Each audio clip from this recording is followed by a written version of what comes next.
Sa number 2, mga nagrense nakigbahin sa trillion peso march, mga nagtambong ginhambalan nga mangin mabinantayon. Ginabulubanta nga yara sa 2,000 sunod sa Bacolod City Police Office ang nagtambong sa trillion peso march sa Bacolod City. Nagmarcha halin sa Capitol Lagoon kag sa Lupit Church ang mga nag-upod sa aksyon protesta gikan sa nagkalain-lain nga sektor.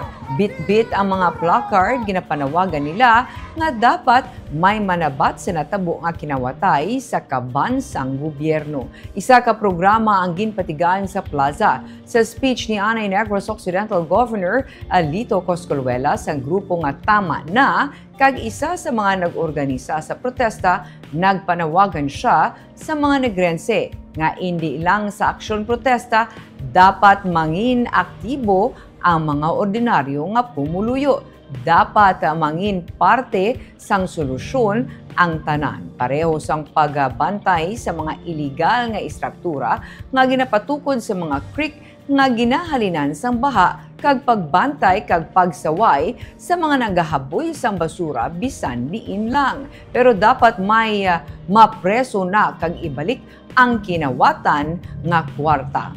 Nangin malinong naman ang protesta sa Bacolod. Masobra sa 2,000 ka mga pulis kag force multipliers ang ginpalapta sa bilog ng Negros Island region para masiguro ang kalino. Samtang ginapatigayon ang mga aksyon protesta. Sa kamayon nga rason, kag ang masubo nga batunon, ang aton gobyerno hindi na masaligan. Sino sa inyo ang may salig pa sa gobyerno?